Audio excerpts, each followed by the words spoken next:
Good evening, everyone. I'm Viola Stefanello. I'm a journalist, and I'm here to introduce our today's session with Ben Tarnoff, who's a journalist covering tech, founder of Logic magazine, and author of Internet for the People, which came out in June for Verso.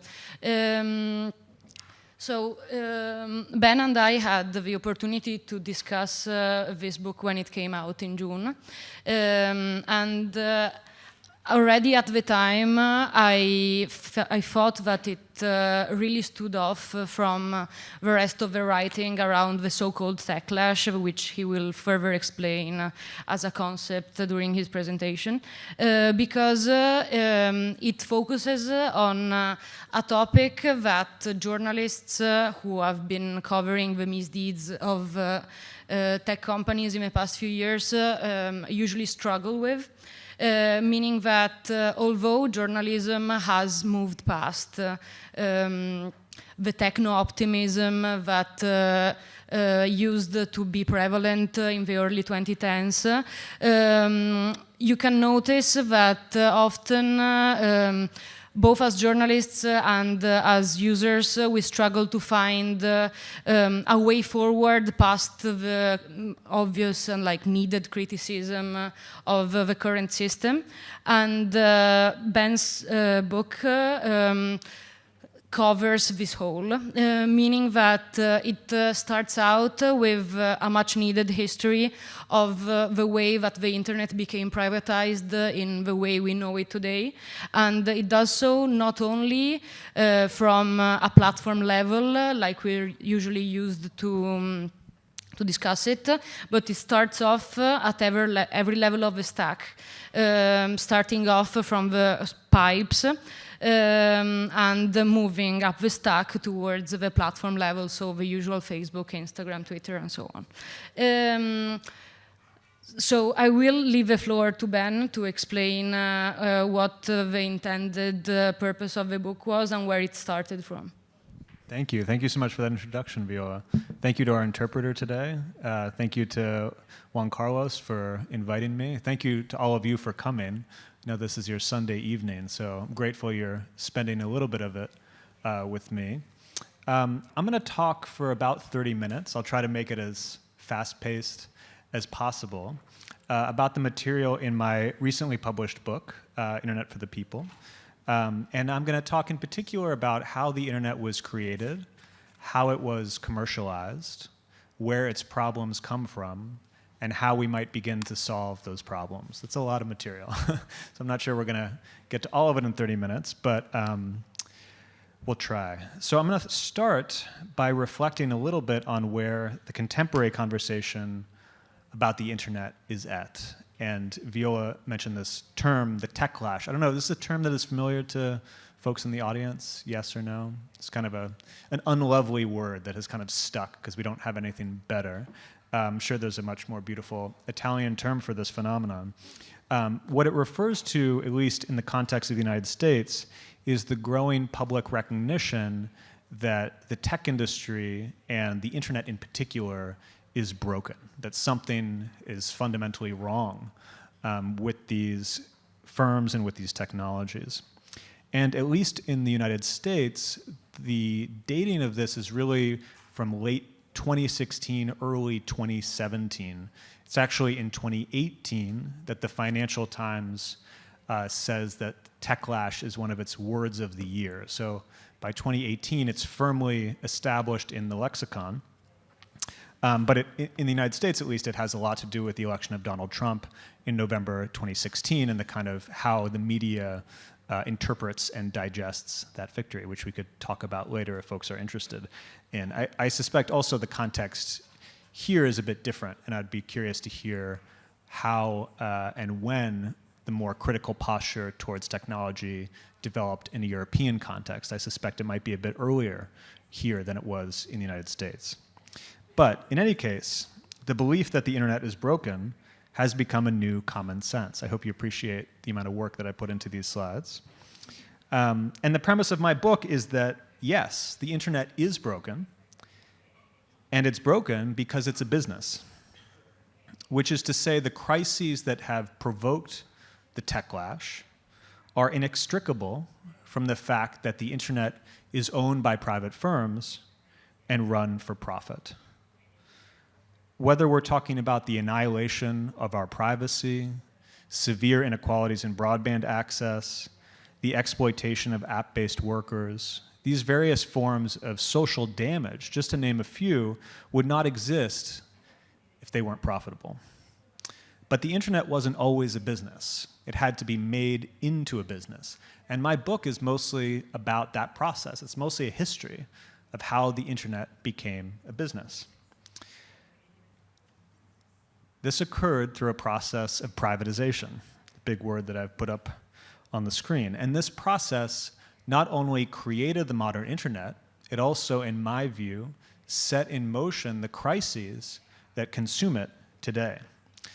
So my argument is that the techlash is best understood as a belated reckoning with the legacies of privatization. So what do I mean by privatization? This is a term that's used in different contexts, right? Sometimes what we mean by privatization is that the government owns a port, sells it to the private sector, and a private firm begins to operate the port, right?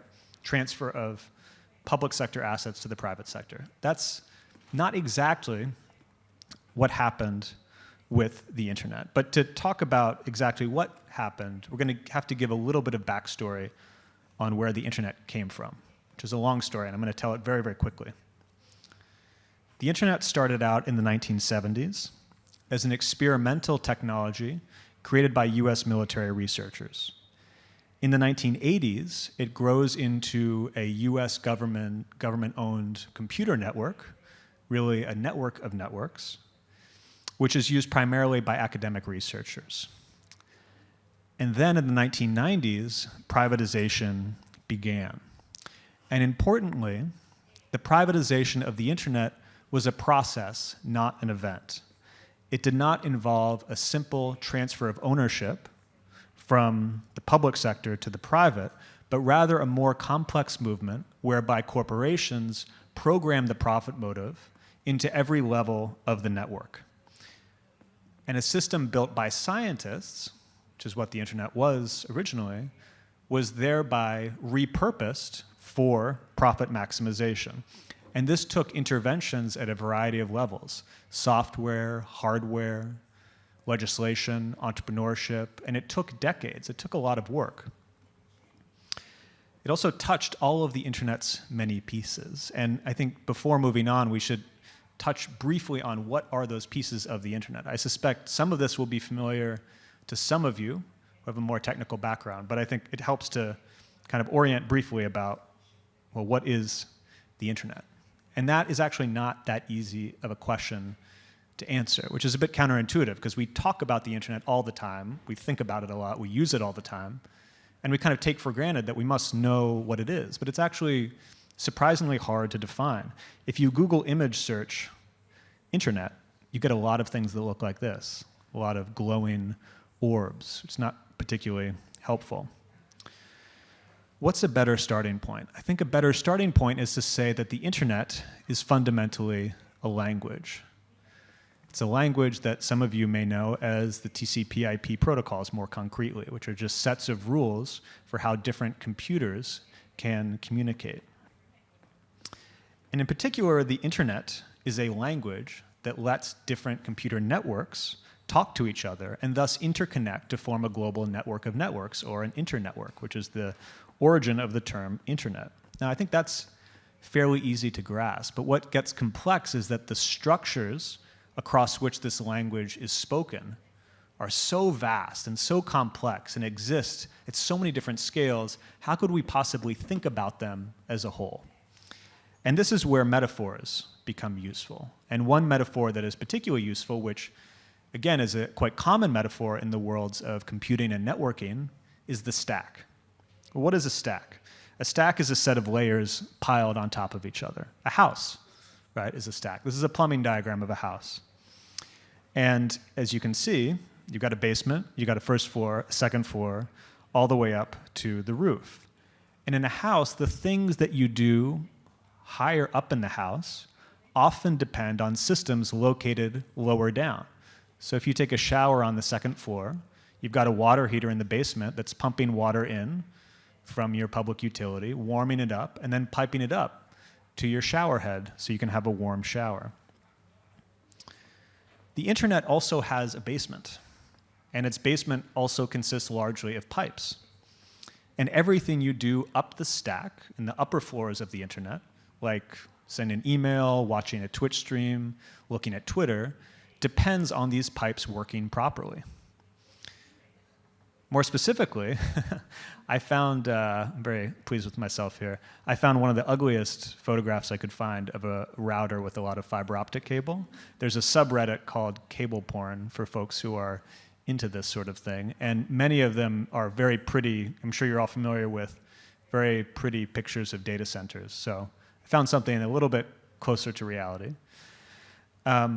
This is what the basement of the internet looks like. It consists of many millions of miles of fiber optic cable, which is running under oceans, it's running across continents. There are racks of routers ensuring that all of these different packets can traverse the many networks of the internet and arrive safely at their destination. And the reason we're talking about the pipes is because this is where the process of privatization started. So privatization is a chronological story. It begins in the 1990s, but it's also a spatial story. It begins in the basement of the pipes. And because it begins in the 1990s, we're going to look at a lot of photos of Bill Clinton using the internet, of which there are many on the internet. I picked 5 or 6 of my favorites. Now, privatization didn't come out of nowhere. The US federal government never had any intention of running this system indefinitely. But the timetable for it was actually moved up. By the early 1990s, the internet is under the control of the National Science Foundation, which is a US federal agency tasked with supporting basic research.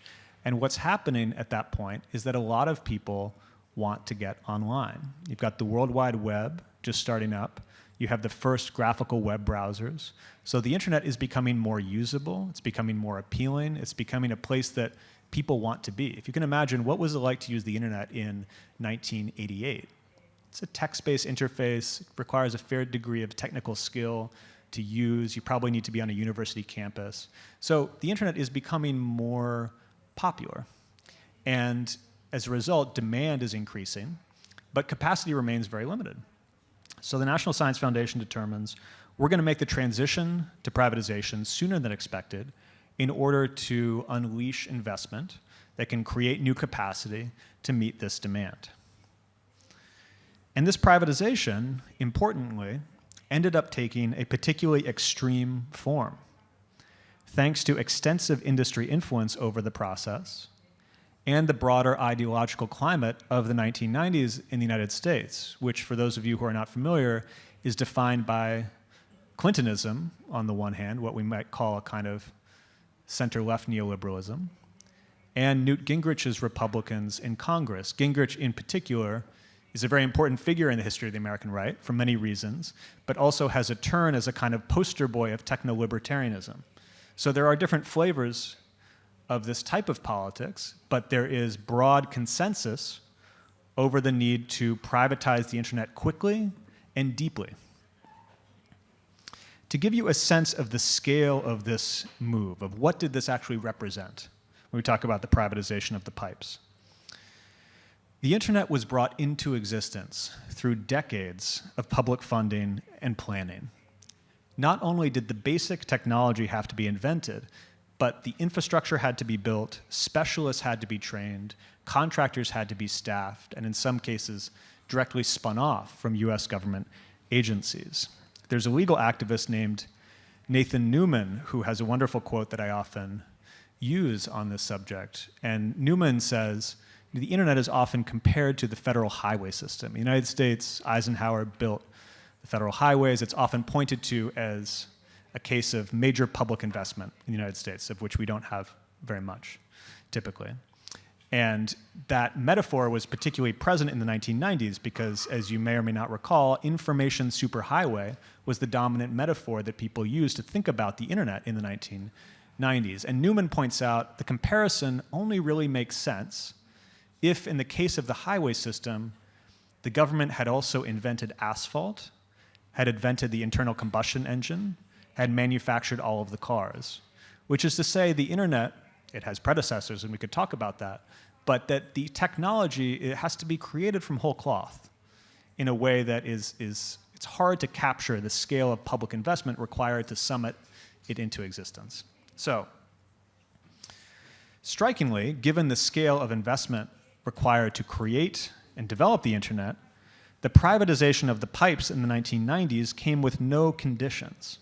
The US federal government would not preserve any kind of real public foothold in the new internet, or mandate any portion be set aside for non-commercial uses, or prescribe any rules dictating how the core networks, the so-called backbones, could run their operations. And there was nothing, it's important to say, in the technical composition of the internet that predetermined this kind of outcome. There were other ideas floating around at the time, and in the book I tried to point out the different possibilities that existed at these different moments, these different junctures in the history of the internet, when it could have gone one way, but it went the other way. One, for example, was a proposal that actually took the form of a Senate bill introduced by Senator Daniel Inouye from Hawaii to create what activists at the time called a public lane on the information superhighway, which would have reserved a portion of telecom capacity for non-commercial uses and guaranteed free access to organizations like libraries. An important precedent that was an inspiration for these efforts was the legacy of public media. When we invented radio, we set aside a portion of the spectrum for public media, for non-commercial uses. Same for television. In the United States, the public media system is woefully inadequate compared to many Western European countries, but nonetheless, the concept exists. And that's what activists appealed to.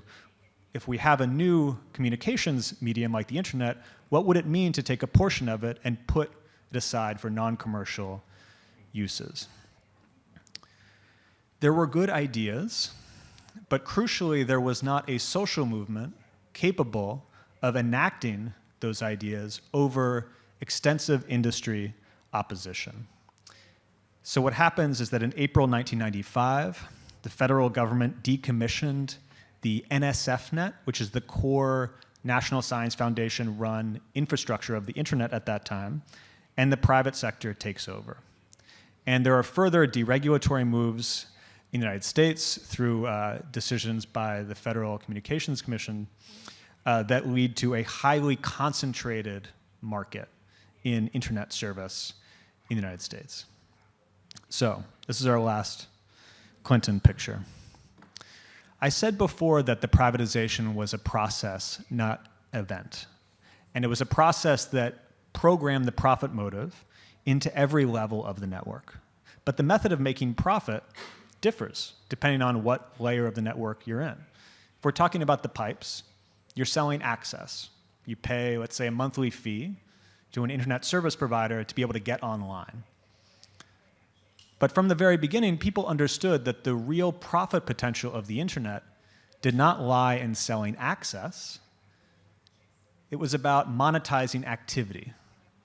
So not selling people tickets to the carnival, let's say, but making money from what they did once they got there.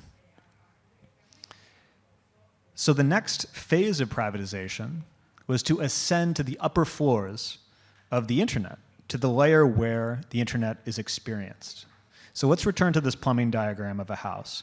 If we move up the stack, we get to the layer that is often called the application layer of the internet. This is where the sites and the apps live. This is where we actually experience the internet. How could one maximize profit at this layer? This was the central focus of the dot-com boom that began with Netscape's explosive IPO in August 1995. This is a figure you may or may not recognize. He was a younger man at the time. This is Mark Andreessen, who was a prominent venture capitalist. He was one of the founders of Netscape. Do folks know what Netscape is? Feeling my age. Netscape was the creator of the most popular graphical web browser at the time and played a very large role in popularizing the World Wide Web. And their IPO in August 1995 sets off the dot-com boom. So in subsequent years, tens of thousands of startups are founded, hundreds of billions of dollars are invested in them. It's a major moment. And yet, profits mostly failed to materialize. This is a quote from Ed Horowitz, the CEO of Viacom, which was a big media conglomerate of the time. And in 1996, as you see, he says, "The internet has yet to fulfill its promise of commercial success." Why? Because there is no business model. This is one of these lines that I think really captures the distance between 2022 and 1996. Imagine saying or thinking that there's no business model for the internet. It's ridiculous, right? Some of the biggest businesses in the world have been built on the basis of what we do online. But at the time, this was actually a problem they were struggling to solve. How do you monetize activity? How do you make money, real money, big money, from what people do online? And this absence of a viable business model was real. He wasn't making it up. Of course, the dot-com boom implodes in 2000 and 2001, precisely for this reason. And there have been a lot of postmortems both then and since about why did the dot-coms fail? But in my view, the real problem was structural. They wouldn't have understood it in these terms, but the dot-coms were trying to advance the next stage of privatization. They were trying to push privatization up the stack, up the floors of the house, if you like. But the structures that could make such a push feasible were not yet in place. These structures were actually built in the aftermath of the dot-com bust in the early 2000s, when a new set of complex computational systems began to emerge. We know them as platforms: Google, Facebook, Amazon, Uber, and so on. But in my book, I argue that what they really most resemble are shopping malls. I suspect there are fewer of these in Italy than there are in the United States, but this is a big part of our culture where I come from.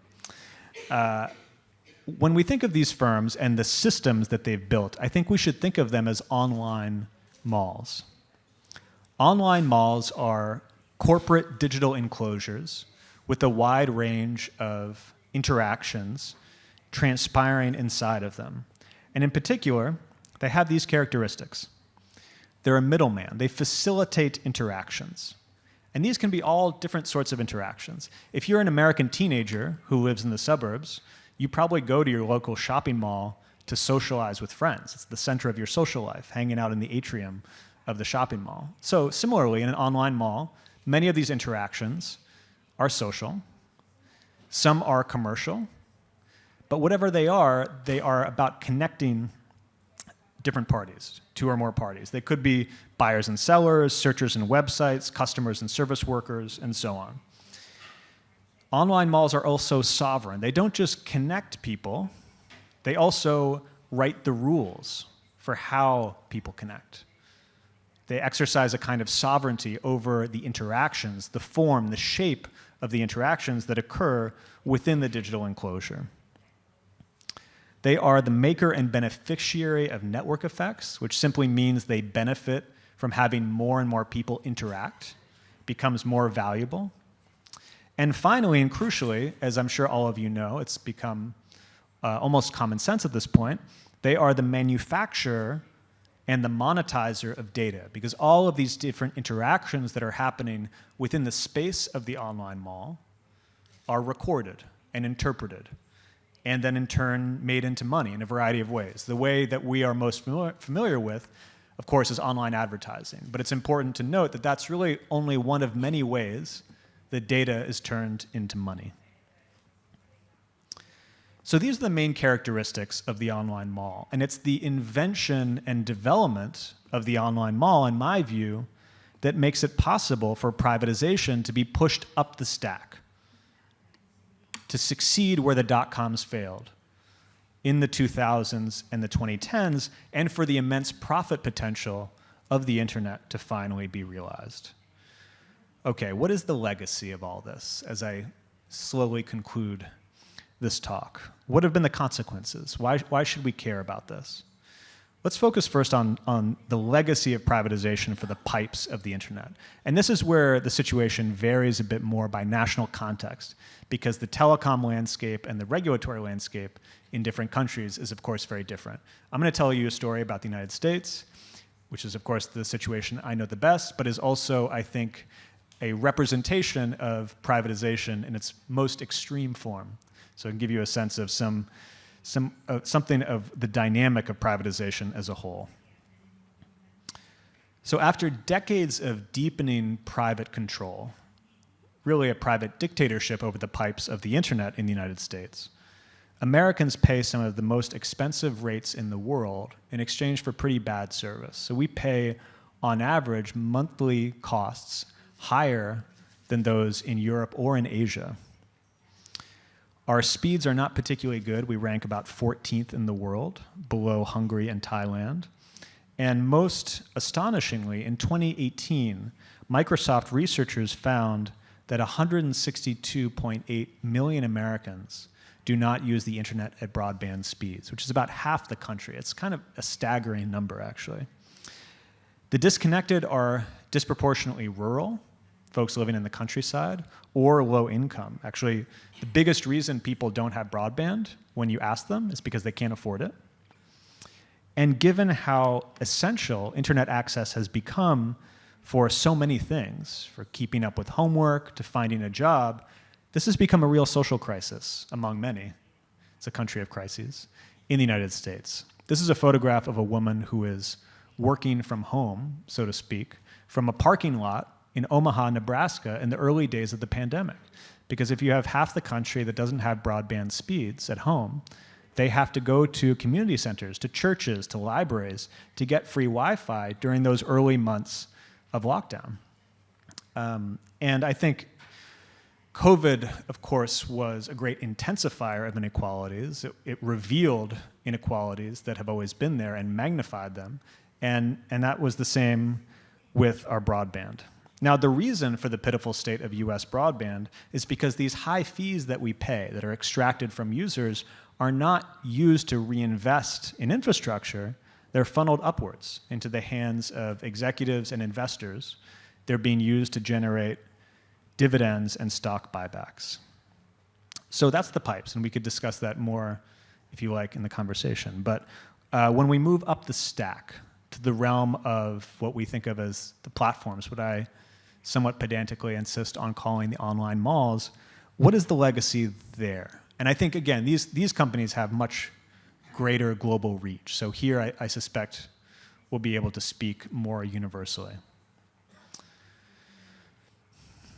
If I had to choose one word to describe the effects of online malls, which is a hard thing to do, right? Because we have to keep in mind that Facebook, Google, Uber, Amazon, these are very different types of computational systems. They manufacture and monetize data in different ways. It's actually hard to make sweeping generalizations about that sector as a whole. But if I were forced to do so, I would say that the biggest consequence has been inequality.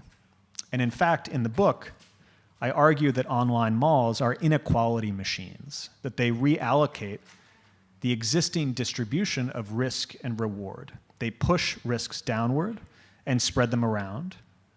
They pull rewards upwards and focus them in fewer hands. And they do this, again, in all sorts of ways, because there's a great diversity of business models and technical composition at this layer of the internet. But to name a few, they facilitate the greater exploitation of workers by making it possible to move work around while enacting labor discipline at a distance through algorithmic management. This, by the way, is a protest organized by Uber drivers outside of Uber's headquarters in San Francisco. They also, as has been well documented, create informational environments that algorithmically amplify racism, sexism, and other oppressions, as well as creating a very powerful distribution channel for reactionary propaganda. So what is to be done? And what's the point of using privatization as the master concept here? What are the stakes for strategy, for how to make things better? I think understanding the story of privatization and understanding it as a single story helps us understand how problems that might seem distinct are actually connected. How, for instance, severe inequalities in broadband access are actually very intimately connected to the types of problems around inequality that I described in connection with the platforms.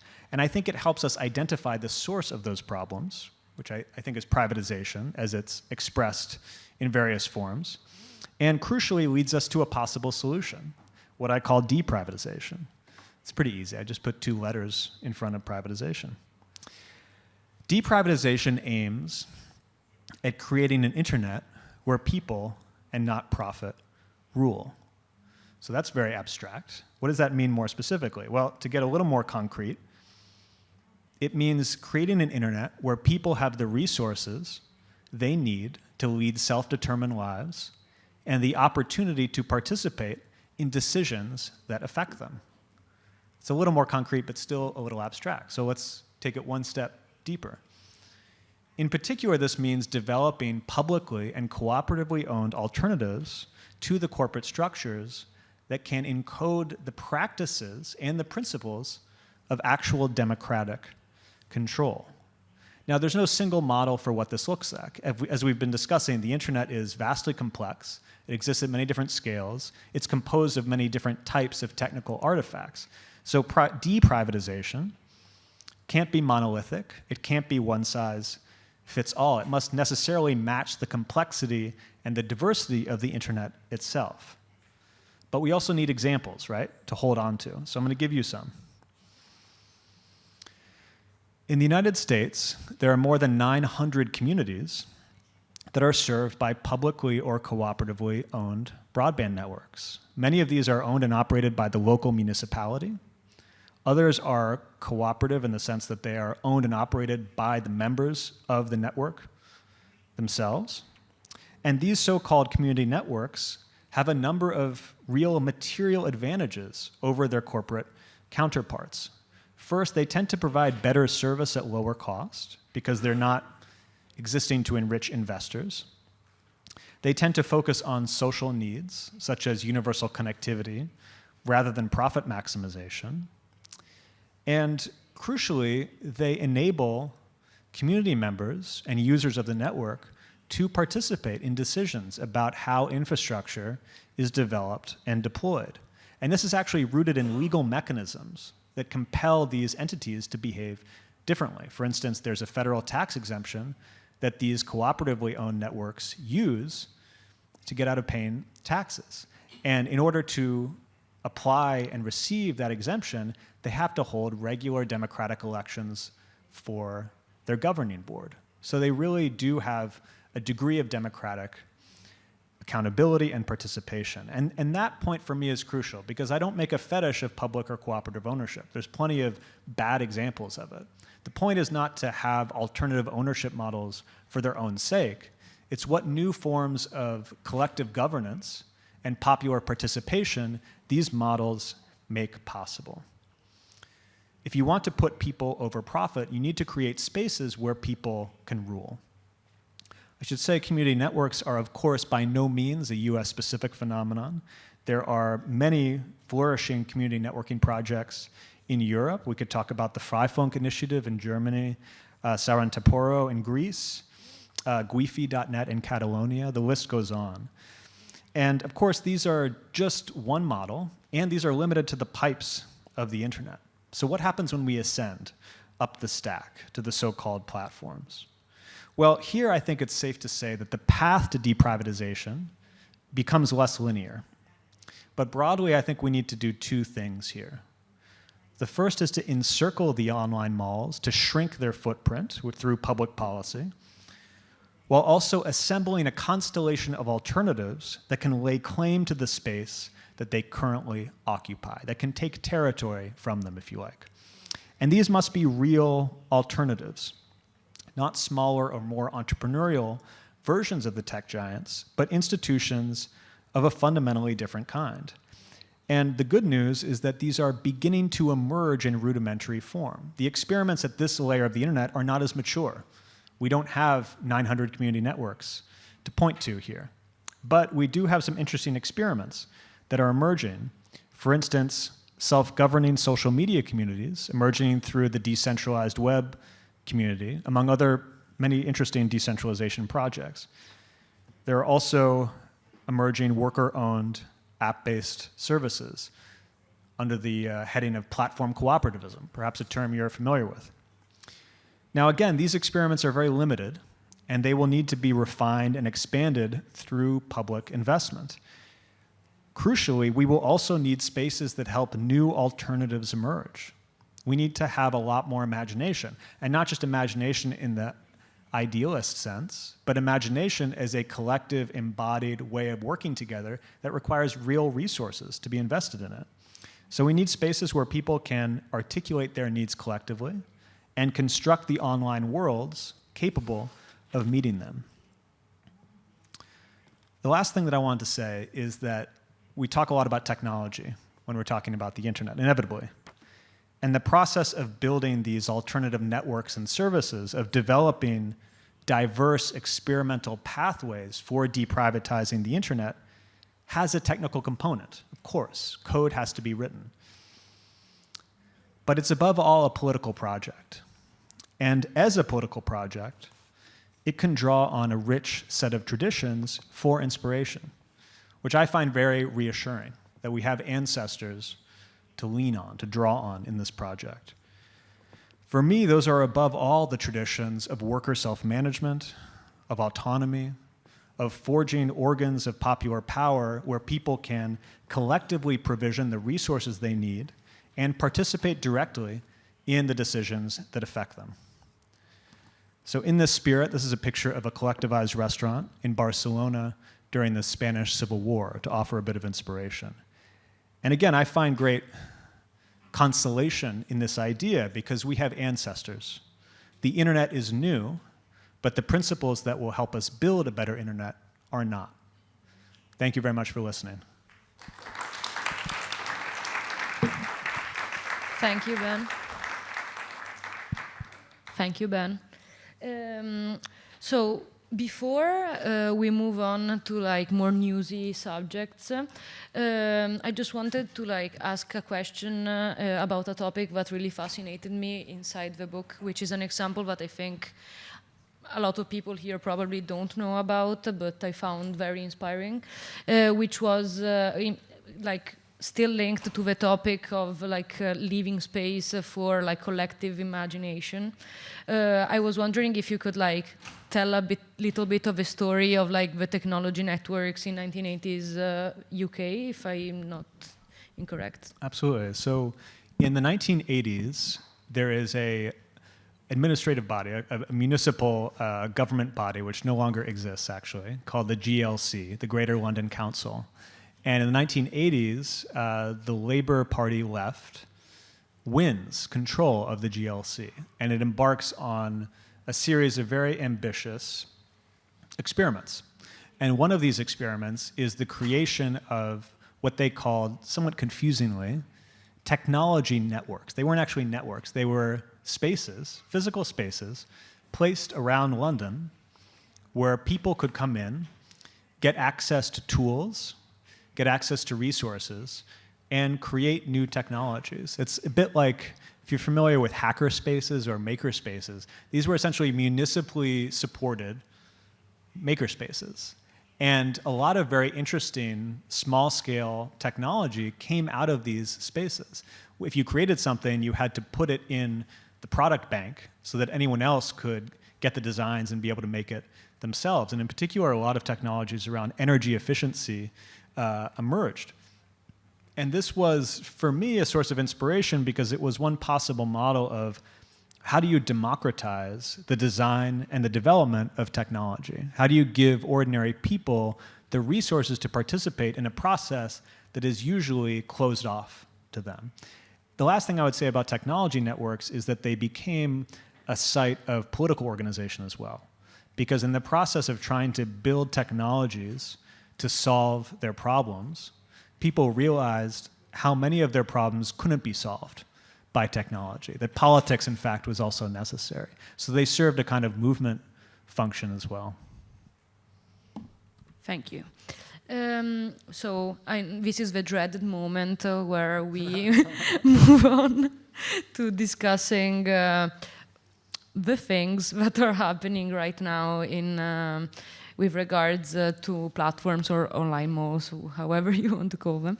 Because the last time we talked, which was more or less when your book came out, so in June, we were at the early stages of what we are noticing now. I remember that we were discussing about whether Musk was actually gonna buy Twitter in the end or not, and spoiler warning for anyone who doesn't know this, he ended up buying it actually, and I think it's been like less than 20 days and it's already very clear that he's running the company to the ground. I'm reading a lot of think pieces and opinions around the fact that the direction that Twitter is taking right now doesn't just signal the end of Twitter, but just like it's kind of a symbol of the end of like social media platforms as we've known them for the past 10 years. And I was wondering like what your take on that is, and if it should be something to celebrate, if it's actually what it means. It's a complicated question. It's always difficult to periodize the period you're in, to try to figure out exactly kind of when one era ends and another begins. But I think it feels like 2022 is the end of something, because in addition to the Musk acquisition and the possibility, perhaps even likelihood, that Twitter will implode as a result of the decisions that he's made, we also are living in a very different macroeconomic environment. And that develops after I wrote the book, so I don't actually get to talk about it in the book. The problem with writing about technology is it kind of moves too fast and then you always miss something. But as all of you know, inflation has been pretty high, interest rates are going up, the cost of capital is going up, and the tech sector has been quite severely affected by this. Layoffs, hiring freezes, plummeting stock prices. And it's a period in which these empires are not collapsing, but there are cracks in the walls. And I think that's, in addition to the Musk acquisition, is an important, possible kind of line in the sand that separates us from a previous era. In terms of what effect that will have, I think it's hard to say exactly, but one trend that I've observed, which could become dominant, although I wouldn't want to make any predictions about the future, is what is often called the discordification of social media, which is the tendency for people to move into smaller, more private, more secluded online spaces composed of people they either know offline or have some connection to, like they game together. I mean, Discord, I'm sure all of you know, like it started in the gaming community and has since kind of expanded beyond that. But I think there is a non-zero chance that if Twitter implodes, if Facebook continues to struggle, if the kind of macroeconomic elements are still hostile, social media could become more siloed and more fragmented. And I'm not sure that's such a bad thing. I mean, to me, that's a lateral move. There are risks to that, but there are also conceivably benefits. We haven't famously always benefited from having this kind of big megaphone where, particular types of content can be algorithmically amplified. So we'll see, but I think that's a decent possibility. Speaking of online spaces that are gaining traction together with Discord and Tumblr for some reason, after with all the people trying to look for a space to move in the case Twitter collapses on itself. You put up a slide very briefly with the Mastodon interface previously, and since it's being discussed a lot, especially I don't think it's being discussed very widely outside of people who go to the Biennale Tecnologia. But still, it's gained over 1 million followers, new members since Twitter got bought by Musk, and it's seeing way more activity than it did in the previous waves of people who were like spooked by something Twitter did or Facebook. So I was wondering, linking it to the topic of like building platforms for a network effect that will like bring people in the same space in order to sell advertisement to them.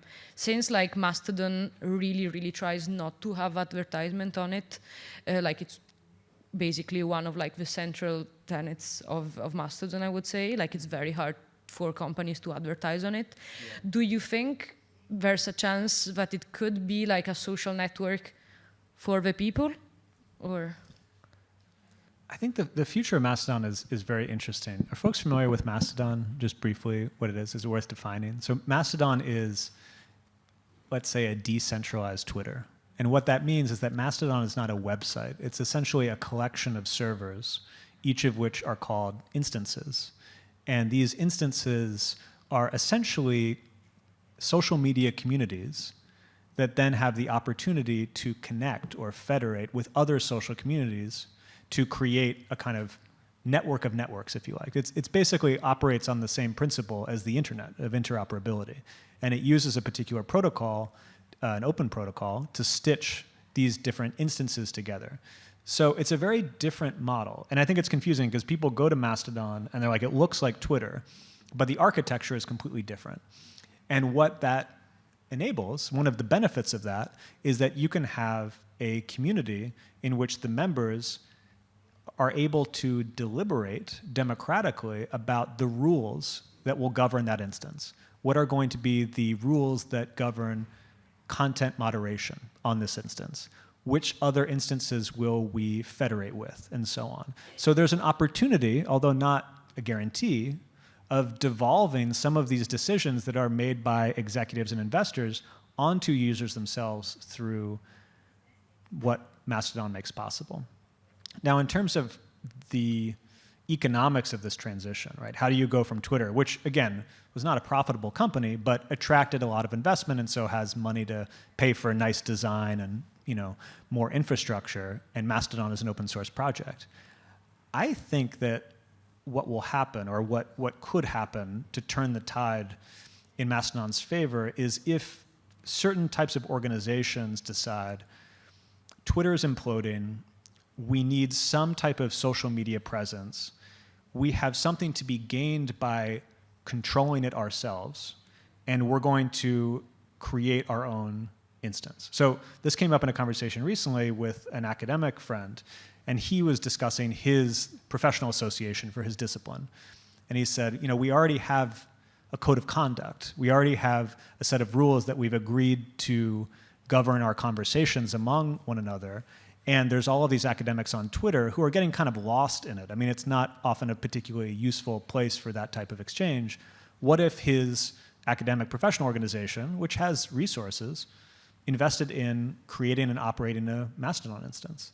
So I think that, if organizations invest in it, that will create the type of funding structure and the kind of, I don't want to say mass momentum, but momentum beyond a single individual making a choice about a different app to use that could push people over. And is there any other movement or new platform or like general thing happening that is giving you hope in terms of like building the kind of internet that you would like to see? It's a tough question because I love technology. I work in the tech sector. I get very interested and excited by technology, but then I have to like restrain myself because at the end of the day, as we've discussed, that's not the operative element here. You can build very cool things that never go anywhere because the broader social context is ultimately more of a determinant. So I think for me, you have to always answer the question at the level of social mobilization. Are we in a particular high moment of social mobilization? Are we seeing a wave of politicization? In the United States, we're not. We're in a somewhat depoliticized period. The level of social mobilization is low. It will take a social movement to build a better internet. And to build a better internet, we will probably have to make a lot of other changes in our society. So that's not a particularly satisfying answer, but in terms of my feelings about hope for a better internet are inextricable from my feelings of social hope more broadly, which are not particularly high at the moment. But things change very quickly, as you know. Speaking of another very big trend, or at least we're trying to make us believe that it's a very big trend happening, at least before the current economic crisis, was the push towards the metaverse. Yeah. And I've been reading a lot of early criticism of the metaverse as a place where basically you can control workers even more, because apparently all of the hype around the metaverse is mostly coming for companies that either want their workers to move there, as a form of further control, or hope that consumers will follow them on there. But it looks like the exact opposite of what you wish for the internet. So I was wondering where, whether you see it going anywhere, is it the kind of push that resembles what we saw at the start of the century, towards creating a demand for users to be on the internet, or? So I think metaverse, we have to define this term first. And I think it's important to say, first of all, that it's primarily a marketing term that represents an aspiration rather than a reality. Facebook in particular, Meta as it's now known, has used this term. And what they mean by it is a future embodied internet, which will be accessible through VR headsets. So for them, VR headsets like Oculus, which is the most popular headset now, will be essentially the portals into an internet that you can experience with your body. Such a thing does not exist. I have an Oculus and it doesn't work particularly well. I mean, the software is very buggy, the graphics are awful, there's no interoperability. So a lot of things would have to be built for any of these possibilities to be realized. And I think what is happening with the macroeconomic environment that we've been discussing is that the R&D budget that Zuckerberg was directing, huge amounts of money, billions of dollars per year, towards researching and building the types of technologies that would be needed to realize this vision, that budget is disappearing. So I think just in terms of the numbers, it's unlikely that we're going to see rapid advancement from a technical perspective.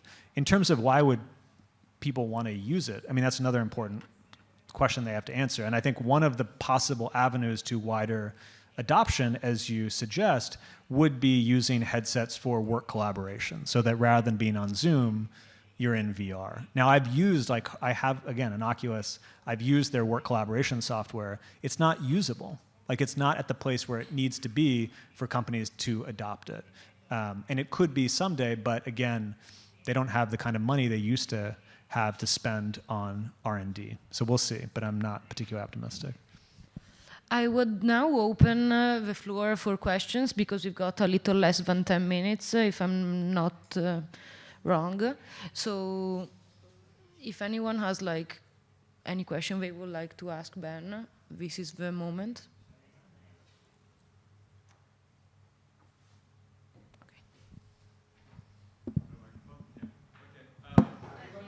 He's coming.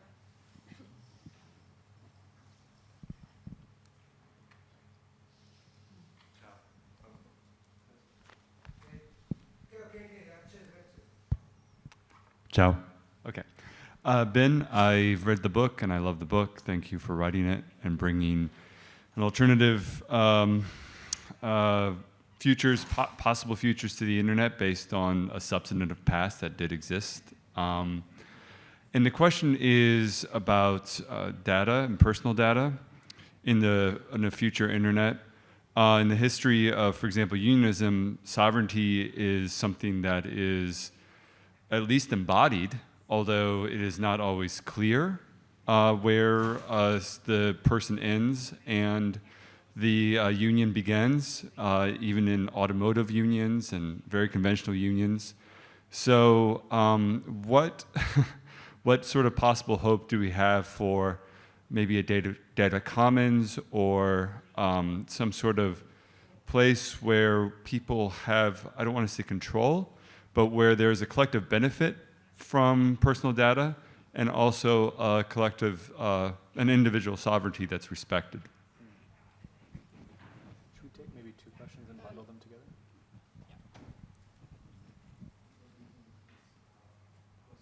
Okay, okay, perfect. That was your question too? Oh. Perfect. Okay. You're on the same wavelength. Does anyone else have any other questions before like he answers this one? Oh, okay, go ahead. Perfect. So there have been a lot of thinking on this question, which I know you're familiar with, about what would it look like to build a data commons, a data trust, and I think these are the models we should be thinking about, because the process whereby data is made valuable is a collective process. There's a very kind of individualizing framework that much data protection legislation has, and in particular the GDPR in the EU, which has become a model for similar efforts around the world. And the GDPR speaks of data subjects, as kind of individuals who are bestowed with certain rights regarding their data. But of course, you are not really an individual to Facebook. You are a collection of data that has meaning because it is aggregated with a lot of other data and then analyzed for population level insights. So if they're thinking about data collectively, if they're monetizing it collectively, our responses also need to be collective. And in terms of what that might look like concretely, I think there do need to be these types of participatory collective governance structures where people have the opportunity to deliberate about how do we want our data to be used. And crucially, in those spaces, people need to be given the decision for data not to be created. I think sometimes the conversation starts too late. It's all this data, it exists, what do we do with it? The data doesn't have to exist. Data is not something out there that is extracted. That's the wrong metaphor. Data is actually manufactured. And the processing begins at the point of manufacture, because decisions about what things to make into data and how to make them into data are in fact decisions. So we can't assume that the data has to exist and then we figure out how to distribute it, if you like. It's not purely a distributional question. We also have to give people the opportunity to say, there are whole fields of human life that shouldn't be datafied. That needs to be part of the choice. So if there's no further questions, which would have to be very short anyways, because we have literally a minute and a half, we can wrap it up. I thank you again for coming all the way to Turin. And for your super insightful book. Thanks so much, Viola. Thanks, everybody. Thanks for coming. Thank you for coming. Appreciate it.